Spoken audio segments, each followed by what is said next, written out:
La carta de Pablo a los Romanos es una de las cosas más extensas e importantes que fueron escritas por el hombre anteriormente conocido como Saulo de Tarso.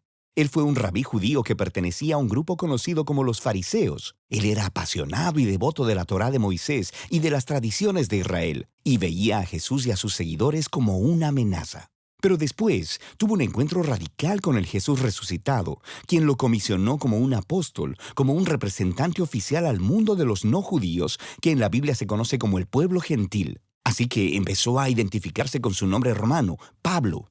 Viajó alrededor del antiguo imperio romano contándole a la gente acerca de Jesús, el Rey resucitado. Y después, formando a los seguidores de Jesús en estas nuevas comunidades llamadas iglesias.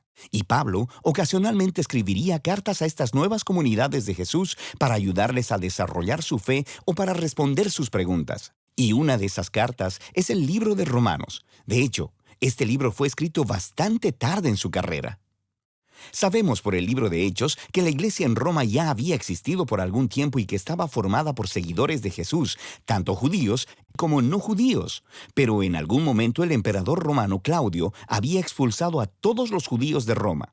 Y después de aproximadamente 5 años, a todos estos judíos, incluyendo a los judíos seguidores de Jesús, les fue permitido regresar. Y cuando regresaron, encontraron una iglesia que se había hecho muy no judía en costumbres y prácticas.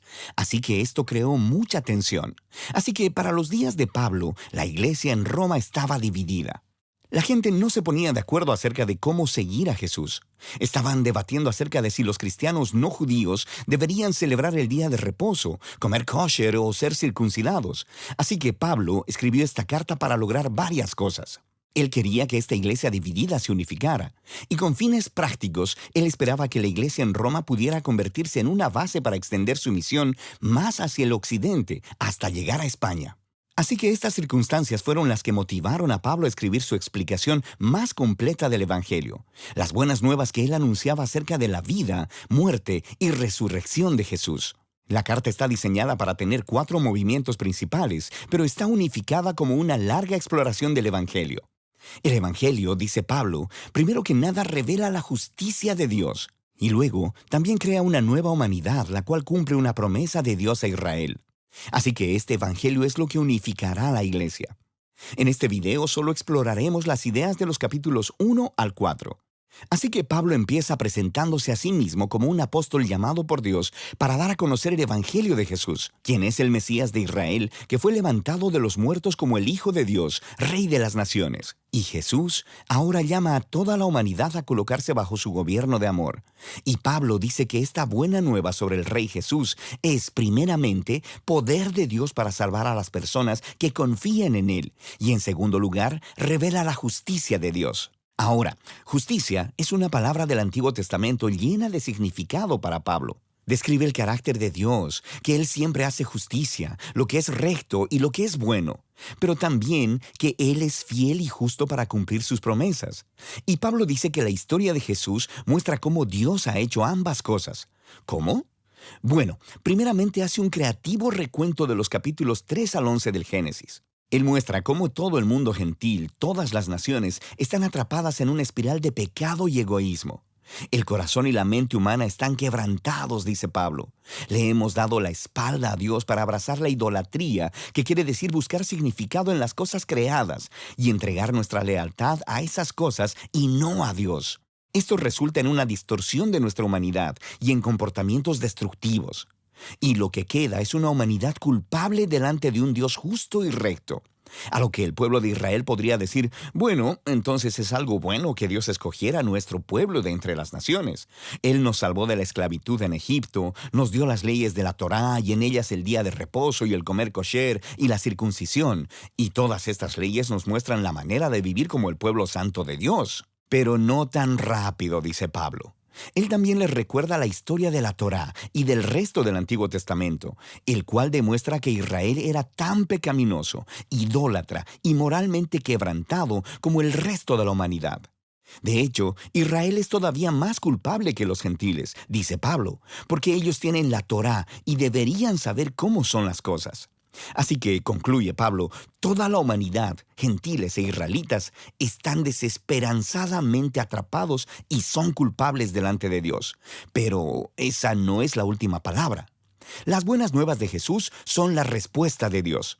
En lugar de mantener a la humanidad en su culpabilidad, Jesús vino como el Mesías de Israel para morir en favor de todas las personas como sacrificio por los pecados. Como nuestro representante, Jesús tomó sobre sí mismo las justas consecuencias del dolor, del pecado y de la muerte que hemos causado en el mundo. Y Él venció a través de su resurrección de entre los muertos. Es esta nueva vida de resurrección la que Él pone a disposición de todos. Jesús se hizo lo que nosotros somos, para que nosotros pudiéramos ser lo que Él es. Y todo esto, dice Pablo, es la manera como Dios justifica a aquellos que confían o tienen fe en Jesús.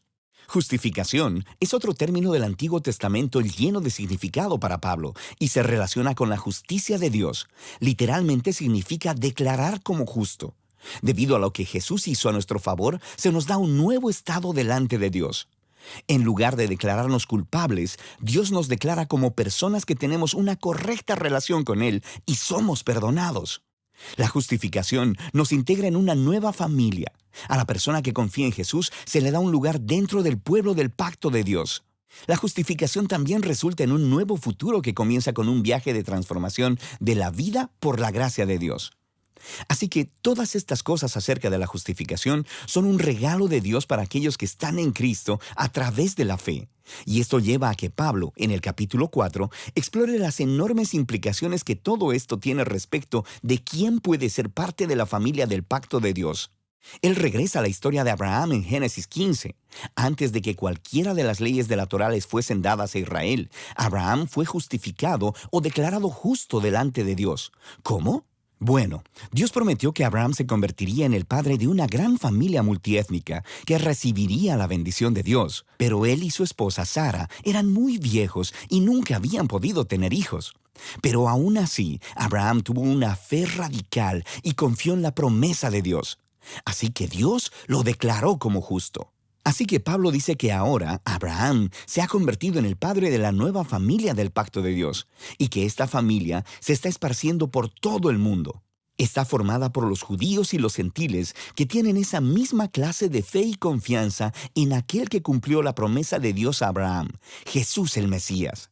Así que hagamos una pausa y resumamos las ideas principales de Pablo aquí en los capítulos del 1 al 4, porque estas son el fundamento para entender el resto de la carta.